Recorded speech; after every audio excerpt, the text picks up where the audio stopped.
Episode की शुरुआत में हमें देखने को मिलेगा सेक्रेटरी किम, जो कि प्रेसिडेंट ली की होती है पर्सनल सेक्रेटरी, और वो एक्सप्लेन कर रही होती है कि वो 5 साल से उसके साथ काम कर रही है, वो भी 24 आवर्स का कॉल। अब ये कैसे हुआ? जब वो किसी गुंडों से भाग रही होती है जहाँ प्रेसिडेंट लियान उसको नज़र आता है। वो उसे हेल्प करने के लिए कहती है और यहाँ पे वो इंसान उसे थप्पड़ मारता कहता है कि तुम्हारे पास ग्रैंड माँ के लिए पैसे नहीं है तो तुम मुझसे कैसे पैसे दोगी। जहाँ बोलती है सेक्रेटरी किंग कि प्लीज़ प्लीज़ आप मेरी हेल्प कर दें। जहाँ प्रेसिडेंट लियान अपने आदमियों को बोलकर उसे धक्के मार के वहाँ से निकालता है और उसके लिए वो बोलता है चलो ठीक है, मैं काम करूँगा तुम्हारा, लेकिन उसके लिए तुम्हें भी मेरा काम करना होगा। जहाँ सेक्रेटरी किम बोलती है हाँ मैं करूँगी आपको पे बैक, जैसे कि आपने मेरी लाइफ को हेल्प किया है, इसके बदले आप जो बोलोगे वही मैं करूँगी, मैं आपको पे बैक रिटर्न ज़रूर करूँगी। यहाँ पे कहता है ठीक है, ये रहा मेरा कार्ड, ये रख लो, और तुम्हें पैसों की ज़रूरत है तो तुम्हें जितने पैसे चाहिए तुम इसे यूज़ कर सकती हो। जिसे रख लेती है सेक्रेटरी किम, क्योंकि उसे नीड होती है पैसों की। पैसे बहुत बुरी चीज़ है फ्रेंड, अगर हो जिसके पास उसके लिए तो बहुत अच्छा, और जिसके पास ना हो तो वो बहुत ज़्यादा पुअर इनोसेंट बहुत कुछ हो जाता है। तो चलो स्टोरी की बात कर लेते हैं, जहाँ पे वो बोलता है तुम बहुत खूबसूरत हो, इतना कहता है।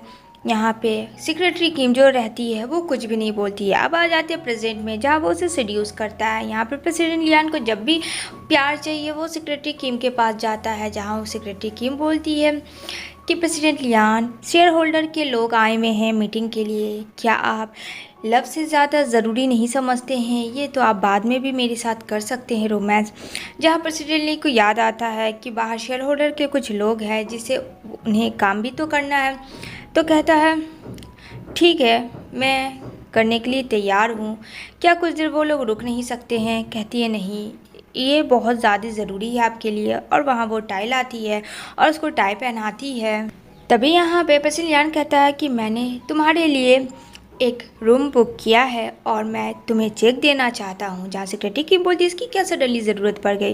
कहता है कि क्योंकि ये तुम्हारा बहुत ही अच्छे से काम की तुमने मेरे साथ, इस वजह से ये तुम्हारा इनाम है। इधर जो सेक्रेटरी किम की बहुत ज़्यादा तबीयत ख़राब होती है, उसको वोमिट होने लगता है। यहाँ पे वो बोलती है पता नहीं मुझे क्या हो गया, और उसे समझ नहीं आ रहा होता है कि प्रेसिडेंट लियान ने उसे इतना बड़ा अवार्ड क्यों दिया है। इधर वो जा रही होती है बाहर निकल के, जहाँ सुनती है प्रेसिडेंट लियान और उसके फ्रेंड की बातें, जहाँ ये जो रिवॉर्ड गिफ्टेड था वो फ्रेंड प्रेसिडेंट लियान और नीनी के लिए था, जो कि नीनी भी बहुत बड़े परिवार से थी और प्रेसिडेंट लियान भी, दोनों का इंगेजमेंट के बारे में था, जिससे कि बिजनेस में काफ़ी प्रॉफिट होगी। यहाँ पे उसका फ्रेंड कहता है क्या ये सब बात सेक्रेटरी किम को पता है? जहाँ वो कहता है उसे पता होना ज़रूरी नहीं है, उसे बस पैसों से मतलब है तो वो बस पैसों से मतलब रखे। इधर सेक्रेटरी किम ये सब बात सुन के आते प्रेसिडेंट लियान के पास, लेकिन वो कुछ नहीं बोलती है। वो यही सोच रही होती है कि मैंने लगा था कि वो एक अच्छा इंसान है, लेकिन उस इंसान तो मुझे पैसे से तौला है, मेरे प्यार को शायद उसने देखा ही नहीं, तो इससे अच्छा है कि ये चीज़ नहीं। जहाँ बोलती है सेक्रेटरी कि मैं ये जॉब को यहीं पे अब बंद कर रही हूँ, मेरा रिज़ाइन लेटर तुम्हारे टेबल में है तो तुम उसे ले लेना। जहाँ कहता है प्रेसिडेंट लियान मैं उसे एक्सेप्ट नहीं करूँगा, 5 साल से तुम मेरे सेक्रेटरी हो और तुम्हें मेरे अंडर काम करना पड़ेगा, तुम मुझे इस से छोड़ के नहीं जा सकते। लेकिन सेक्रेटरी किम कहती है मुझे अब और आपके साथ काम नहीं करनी है। दूसरी तरफ पता चलता है सेक्रेटरी किम को कि वो प्रेसिडेंट लियान के बेबी की मां बनने वाली है, जो कि उसके पास रिपोर्ट था। उसकी जो तबीयत ख़राब हो रही थी वो प्रेगनेंसी की वजह से। अब यहाँ पे वो जाती है, जो कि अब उसकी माँ जो होती है, फिर जब वो छोटी थी तो उसकी मॉम की डेथ हो गई थी, और 1 मंथ पहले उसकी ग्रैंड माँ की। जहाँ वो आती है और कहती है मॉम एंड ग्रैंड माँ, पता है आपको मैं प्रेग्नेंट हूँ, बस मुझे दुआओं की ज़रूरत है, आप लोग दुआ देना। दूसरी तरफ सेक्रेटरी किम आती है ऑफिस में, जहां वो बोलती है कि मैं रिज़ाइन दे रही हूं तो अब मेरा काम आप लोग हैंड ओवर करेंगे। जहां सब लोग शॉक्ड में हो जाता है, जहां बोलती है वहां की मैनेजर लोग की बट आप ऐसा कैसे कर सकती है सेक्रेटरी किम, आप ऐसा नहीं करें, आपके लिए सारी चीज़ें नॉलेजेबल है। और यहाँ जो भी दूसरी सेक्रेटरी आएगी वो बहुत ज़्यादा टफ हो जाएगा। लेकिन प्रेसिडेंट लियान जो है दूसरी सेक्रेटरी को ले आता है, जिसका नाम टीनी होता है। अब टीनी को देखती है सब लोग, यहाँ पे टीनी काफ़ी स्माइल करती है, जहाँ पे सिक्योरिटी किम कुछ भी नहीं बोलती है। जहाँ प्रेसिडेंट लियान कहता है टीनी को कि तुम्हें सिक्योरिटी किम सबको सिखा देगी। यहाँ पे वो बोलता है समझ में आई मेरी बात, अब मुझे कॉफ़ी चाहिए। इधर सिक्योरिटी किम कॉफ़ी बना रही होती है तो टीनी को कहती है कि प्रेसिडेंट लियान को जो कॉफ़ी है वो बहुत ज़्यादा डार्क चाहिए। ये सारी चीज़ें वो अंदर की इंफॉर्मेशन उससे बता रही होती है। सिक्योरिटी किम भी तो 5 सालों से काम कर रही होती है, तो जाहिर सी बात है उसकी पसंद नापसंद के बारे में सब पता होगा। दूसरी सब टीनी जो है परेशान करने की कोशिश करती है सिक्योरिटी किम को, जहाँ वो बोलती है कि मुझसे दूरियां बना के रखा, अगर नज़दीक आए तो बहुत बुरा होगा, मैं जितनी सॉफ्ट हूँ उतनी हार्ड भी हूँ, याद रख। जहाँ टीनी सोचती है सुनने में तो सिक्योरिटी किम बहुत सॉफ्ट है बट ये तो बहुत ज़्यादा रूड है, बट कोई ना, इसे भी मैं निकाल दूंगी। इधर बहुत बड़ी मीटिंग हो रही होती है जहाँ पार्टी चल रही होती है उस मीटिंग में, और सब लोग बातें कर रहे होते हैं, लेकिन वहाँ सेक्रेटरी किम जो थी वो नज़र नहीं आती है। वो ऊपर से कूद के आती है, वो काफ़ी ज़्यादा परेशान होती है। दूसरी तरफ देखने को मिलेगा वो कुछ ढूंढ रही होती है, जहाँ पे उसका मैनेजर मिलता है और कहता है अरे तुम बहुत ज़्यादा खूबसूरत लग रही हो। यहाँ पे सेक्रेटरी किम कहती है थैंक यू, क्या तुमने मैनेजर को देखा? कहती है जल्दी बताओ। बोलता कि शायद उस साइड है, तो कहता चलो थैंक यू बताने के लिए। यहाँ पे सब लोग सेक्रेटरी किम की खूबसूरती के बारे में बातें कर रहे थे, लेकिन प्रेसिडेंट लियान को अभी ये सारी चीज़ें नहीं पता थी, कि प्रेसिडेंट लियान को ये पता ही नहीं था कि सेक्रेटरी किम भी, जो कि वो रिज़ाइन देने के बाद भी काम कर रही थी कोई प्रोजेक्ट पे। इधर जो टीनी को दिखाया जाएगा जहाँ सेल्फी ले रही होती है और यहाँ पे आग लगाने वाला काम करती है, जहाँ प्रेसिडेंट लियान को कहती है कि मैंने सुना सेक्रेटरी किम यहाँ आई है कुछ प्रोजेक्ट के बारे में। तो यहाँ पे उसका फ्रेंड कहता है व्हाट नॉनसेंस, ये क्या है, और वैसे भी वो आई या नहीं उससे तुम्हें क्या मतलब, वैसे भी तो उसने रिज़ाइन दे दिया है। जहाँ प्रेसिडेंट लियान कहता है तुम उसके बारे में इतनी बातें क्यों कर रहे हो, क्या तुम उससे प्यार करते हो? कहता है हाँ हो भी सकता है, क्योंकि अब तो वैसे भी तुम्हारी वो सिक्योरिटी नहीं रही, तो चांस मारने में क्या है। ये बात सुन के काफ़ी से गुस्सा आता है।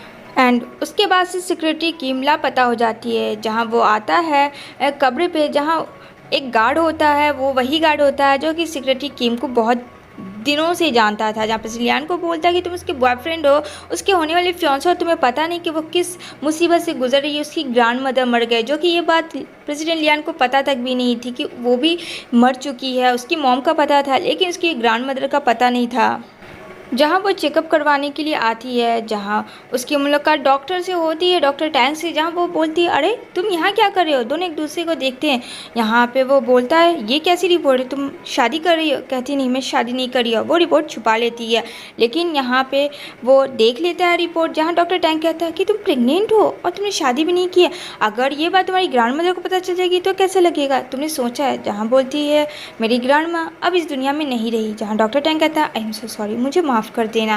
कहती है कोई बात नहीं, इसमें तुम्हारी क्या गलती, वो तो जो होना था सो हो गया, मैं अब और ज़्यादा कॉम्प्लिकेटेड नहीं करना चाहती हूँ अपनी लाइफ, मैं इस बच्चे को हाइड करके छुपा के इसे बर्थ करना चाहती हूँ, प्लीज़ मेरी हेल्प करो। जहाँ डॉक्टर टैंक कहता है ठीक है मैं समझ सकता हूँ ये बात को, और मैं कोशिश करूँगा, और मैं ये भी उम्मीद करूँगा अगर तुम्हें कोई प्रॉब्लम हो तो तुम मुझसे बोल सकती हो। जहाँ वो लोग फ्यूनरल पे जाते हैं ग्रैंड माँ के, जहाँ होती है प्रेसिडेंट किम और डॉक्टर टैंग, और यहाँ पे वो उनके ऊपर फ्लावर चढ़ाते हैं और उनके लिए प्रे करते हैं। जहाँ सेक्रेटरी किम देख रही होती है कि एक डॉक्टर टैंग है जो कितना अच्छा इंसान है, लेकिन प्रेसिडेंट लियान उसे ढूंढते ढूंढते आ ही जाता है। जहाँ वो सेक्रेटरी किम को पकड़ता है और कहता है कि तुम्हारा इसके साथ क्या चक्कर चल रहा है। जहाँ कहती है मेरा इसके साथ कोई भी चक्कर नहीं चल रहा, और वैसे भी मैंने रिज़ाइन दे दिया और मुझे काफ़ी टाइम हो गया है, तो प्लीज़ तुम इस सब से दूर रहो। जहाँ डॉक्टर टैंग काफ़ी परेशान होता है तो कहती है सेक्रेटरी किम डोंट वरी, ये मुझे हर्ट नहीं करेगा, अब बेफिक्र होकर यहाँ से जाएं, और हाँ अगर तुमने प्रेसिडेंट लियान डॉक्टर टैंग को कुछ भी किया तो मुझसे बुरा कोई नहीं होगा। यहाँ पे वो उसे अपने कार में बैठाता है, जहाँ पे कहता है कि तुम हर्ट हुई है, लो अपना हाथ दिखा। जहाँ वो कहती है अरे तुम्हारा तो हो चुका है ना नीनी के साथ इंगेजमेंट, तो तुम मेरे पीछे क्यों पड़े हो। यहाँ पे कहता है मैं उससे प्यार नहीं करता हूँ, बस मैंने बिजनेस प्रपोजल के लिए उसे इंगेजमेंट किया, और हम दोनों की जैसे ही शादी हो जाएगी तो कुछ दिन के बाद डिवोर्स भी हो जाएगा, ये हम दोनों का एग्रीमेंट पेपर ऑलरेडी रेडी है, बस ये दोनों हम लोग अपने बिजनेस के लिए प्रॉफिट के लिए कर रहे हैं। जहाँ सेक्रेटरी किम कहती है अच्छा तुम प्रॉफिट के लिए कुछ भी कर सकते हो और मुझे हर्ट कर सकते हो मेरी लाइफ को, तो मुझे इसमें इंटरेस्ट नहीं है। इतना क्या कि वो अपनी दूसरी कार पे चली जाती है। जहाँ उसका फ़ोन आता है हॉस्पिटल से उसकी ग्रैंड माँ के लिए, जहाँ बोलता है डॉक्टर टैंग कि एक बार जाके तुम मिल लो, मेरे पास टाइम नहीं है तो प्लीज़ तुम हैंडल कर लेना, क्योंकि सेक्रेटरी की उसकी बेस्ट फ्रेंड जो थी, जहाँ वो चली जाती है नेक्स्ट डे हॉस्पिटल ग्रैंड माँ से मिलने के लिए। और उसके लिए टॉयज़ लाती है, जहाँ ग्रैंडमा काफ़ी खुश हो जाती है सिक्योरिटी किम को देख के, क्योंकि आफ्टर लॉन्ग टाइम कोई उससे इतना दिन बात करने के लिए था। जहाँ एक बच्ची आती है और कहती है, आप मेरा पतंग उठा देंगी, मेरा पतंग जो है वो फंस गया है। जहाँ कहती है हाँ क्यों नहीं। जहाँ जाती है सिक्योरिटी की पतंग को लेने के लिए और वहाँ पे वो उसे लेती है, जहाँ उसकी ग्रैंडमा गिर जाती है जो कस के चिल्लाती है। अब यहाँ पे सिक्योरिटी की देखती है कि ओह नो ये क्या, वहाँ पे दौड़ के जाती है कि ग्रैंडमा कुछ नहीं, सब ठीक है, डोंट वरी, आप इस तरीके से गुस्सा ना करें। कहती है मुझे इस बंदे ने गिरा दिया। इधर वो उसे बचाती है, तभी यहाँ पे उसे बचाते हैं और यहाँ पे कहती है आप कौन हैं, क्या मैं आपको जान सकती हूँ। तो यहाँ पे कहता है मैं ओल्ड लेडी का असिस्टेंट हूँ। बोलती है थैंक यू सो मच, आपने बचाया। तो यहाँ पे कहता है तुम इस लेडी को कैसे जानती हो। यहाँ पे वो बोलती है वो मैं अपने फ्रेंड के थ्रू जानती हूँ, इस वजह से। यहाँ पे एक ओल्ड लेडी को दिखाया जाएगा जो कि काफ़ी पैसे वाली होती है और यहाँ पे वो सिक्योरिटी की उसको अपना नाम और नंबर दे दूसरी तरफ दिखाया जाएगा ग्रैंडमा की तबीयत ख़राब थी, जहाँ पर लियान की माँ जो काफ़ी चिल्लाती है और यहाँ पे सिक्योरिटी किम की आंटी उसकी फैमिली उसके ऊपर एकदम से बहुत ज़्यादा फोर्स करती है कि अगर ग्रैंडमा को कुछ हो जाता है तो। यहाँ पे कहती है एक बच्चे की काइट फंस गई थी, बस मैं उसे लेने गई थी, मुझे नहीं पता था ग्रैंडमा से गिर जाएंगी। जहाँ यहाँ पे प्रेसिडेंट लियान की मॉम को बिल्कुल भी सिक्योरिटी किम पसंद नहीं है, वो उसे बहुत ज़्यादा हेट करती है। यहाँ पे कहती है चलो यहाँ से हट जाओ, वरना मेरे सामने रहोगी तो पता नहीं मैं तुम्हारा क्या कर दूँगी। अब यहाँ पे वो बेचारी बैठी हुई होती है, तभी यहाँ पे उसका सेक्रेटरी उसे पानी देता है कि आप रिलैक्स करो और इन सब चीज़ों को दिमाग में ज़्यादा प्रेशर ना लो। यहाँ पे कहती है हाँ मुझे पता है, मुझे इन सब चीज़ों को नहीं सोचना, जितना सोचूंगी उतना ही स्ट्रेस होगा। जहाँ पे लियान भी कुछ भी नहीं बोलता है क्योंकि उसे कुछ समझ नहीं आता है कि क्या करे, जबकि एक्सप्रेस सेक्रेटरी किम की ही वजह से आज उसकी ग्रैंडमा सही सलामत थी। जहाँ प्रेसिडेंट लियान कहता है सेक्रेटरी किम को वो गोद में उठाता और कहता चलो तुम, जब तक ग्रैंडमा ठीक नहीं हो जाती तब तक तुम कहीं नहीं जाओ। जहाँ वो कहती है तुम मुझे हर्ट कर रहे हो, लेकिन इन सब चीज़ों में कोई फ़र्क नहीं था। यहाँ पे वो कहता है क्या तुम प्रेग्नेंट हो। यहाँ पे कहती है नहीं मैं प्रेग्नेंट नहीं हूँ, तुम्हें किसने कहा कि मैं प्रेग्नेंट हूँ, ये सब फालतू की बात। और यहाँ पे अगर मैं प्रेग्नेंट हूँ भी तो तुम क्या करोगे, अबॉर्ट करवाओगे, क्योंकि तुम्हें अपना नेम और फेम जो रखना, वैसे भी तुम्हारा ये बच्चा तो है नहीं, तो फिर तुम इन सब चीज़ों में डिस्कशन क्यों कर रहे हो मेरे से। और वो उसे एक थप्पड़ मारती है कि तुम डिज़र्व नहीं करते हो, मैं इसकी सिंगल मॉम एंड डैड बन के दिखा सकती हूँ इस बच्चे की, मुझे तुम जैसा फादर नहीं चाहिए अपने बच्चे के लिए। अब यहाँ पे प्रेसिडेंट लियान को क्लियर हो जाता है कि सेक्रेटरी किम माँ बनने वाली है और वो प्रेसिडेंट लियान की, जहाँ वो बोलता है तुम ऐसा सोच भी कैसे सकती हो। यहाँ पे सेक्रेटरी किम कहती है जहाँ एक औरत से नहीं 10 औरत से तुम उसका हमारा अफेयर चले तुम्हारे बिजनेस के लिए, उसके बारे में सोचना कोई बड़ी बात नहीं है। तुमने अगर मुझे अपना समझा होता तो शायद तुम्हें मेरा थोड़ा सा भी याद होता, तुम्हें थोड़ा सा भी लव होता, बट नहीं, तुम्हें तो सिर्फ और सिर्फ पैसा, बिजनेस, दैट्स इट, और तो तुम्हें कुछ नहीं चाहिए। दूसरी तरफ वो जा रही होती है सेक्रेटरी किम को बेहोश करके मैनेजर प्रेसिडेंट लियान का, वो उसे किडनैप कर लेता है और कहता है ओहो ये कितनी हॉट है, कितनी खूबसूरत है। यानी कि प्रेसिडेंट लियान ने सेक्रेटरी किम को बहुत ही अच्छे से यूज़ किया, तो एक मौका मुझे भी मिला, मैं भी यूज़ करूँगा। जहाँ वो बोलता है कि वाह तुम बहुत खूबसूरत हो। अब सेक्रेटरी किम जैसी होश में आती है तो उसकी तबीयत सही नहीं होती है और उससे बहुत ज़्यादा सफोकेशन फील होता है, तो वो वोमिट करने लगती है। जहाँ वो वोमिट के थ्रू भाग रही होती है, लेकिन यहाँ पे प्रेसिडेंट लियान आके उसे बचा लेता है सेक्रेटरी किम को और यहाँ पे कहता मैनेजर तुझे तो मैं छोड़ूंगा नहीं, तूने क्या किया, तू मेरे ही पीछे ऐसा क्या। यहाँ पे कहता है होश में और सेक्रेटरी किम होश में और तुम्हें कुछ नहीं हुआ। जहाँ उसकी तबीयत बहुत ज़्यादा ख़राब हो रही थी और बार बार एक ही चीज़ कह रही थी प्लीज़ मेरे बेबी को बचा लो, प्लीज़ मेरे बेबी को बचा लो। यहाँ पे वो ड्रीम देख रही होती है जहाँ बेबी कहता है मॉमी मुझे मरना नहीं है, मुझे सेव कर लो। जहाँ कहती सेक्रेटरी किम मैं तुम्हें मरने नहीं दूँगी, सब ठीक हो जाएगा। और इस तरीके से वो बेहोश हो जाती है क्योंकि उसकी तबीयत जो है बहुत ज़्यादा ख़राब होती है, उसको सांस लेने में बहुत ज़्यादा दिक्कत हो रही थी। प्रेसिडेंट लियान भी काफ़ी ज़्यादा डर जाते हैं कि पता नहीं क्या होगा और उसको बोलते हैं जल्दी से इसे लेके जाओ, यहाँ इसे पुलिस स्टेशन में डाल दिया जाए। अब यहाँ पे सेक्रेटरी को होश आता है तो प्रेसिडेंट लियान कहता है कि मैंने नीनी से तोड़ दिया है एंगेजमेंट, मुझे सिर्फ तुम चाहिए और मुझे कोई नहीं चाहिए, प्लीज़ मुझे माफ़ कर दो, प्लीज़ मेरे साथ हो।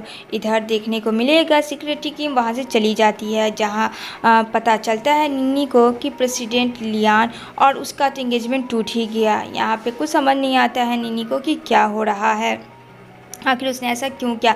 जहाँ सेक्रेटरी किम बोलती है कि मैं वहाँ से तो चली आई हूँ, क्या सब कुछ ठीक हो जाएगा। वो अपनी फ्रेंड से डिस्कशन कर रही होती है। उसकी फ्रेंड कहती है आई होप सो कि सब ठीक हो जाए और प्रेसिडेंट लियान की माँ ना तो तुम्हारे पास आए ना तुम्हारे बच्चे के पास आए। इधर देखने को मिलेगा जहाँ सेक्रेटरी किम के बारे में पता चलता है प्रेसिडेंट लियान को कि वो मर चुकी है एक कार एक्सीडेंट में। ये बात सुन के बहुत ज़्यादा प्रेसिडेंट लियान को धक्का लगता है और वो सोच रहा होता है बिताए हुए पल प्रेस सेक्रेटरी किम और होने वाले बेबी के बारे में, जो कि उसे मिले ही नहीं। यहाँ पे कहता है तुम क्यों मुझे छोड़ के चली गई। और यहाँ पे ये सब चीज़ जो है फ्रेंड, जो सेक्रेटरी किम है वो बहुत पैसे वाली होती है। वो ओल्ड लेडी जो होती है वही उसकी रियल वाली ग्रैंड माँ होती है, जो कि बचपन में हिरा गई थी। लेकिन वो ओल्ड लेडी अपनी ग्रैंड डॉटर के बारे में पता कर लेती है। जहाँ प्रेसिडेंट लियान को पता चलता है उसकी मॉम ने ये सब करवाया था, उसकी मॉम को वो कहता है कि मॉम आपने ना ये कार एक्सीडेंट करवाया तो अब आपको यहाँ से जाना होगा हमेशा हमेशा के लिए। जहाँ उसकी मॉम रोती है कि तुम ऐसे अपनी माँ के साथ नहीं कर सकते।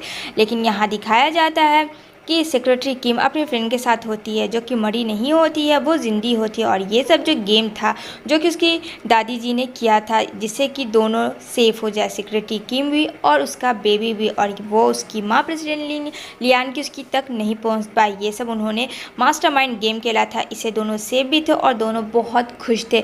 यहाँ पे बोलती सेक्रेटरी कि मैं अपने बच्चे के साथ बहुत खुश हूँ और मेरे पास मेरी ग्रैंड माँ है, जो मेरी लाइफ आगे चल के बहुत अच्छी हो जाएगी। इसी के साथ ये यहाँ पे ड्रामा सीरीज़ एंड हो जाती है।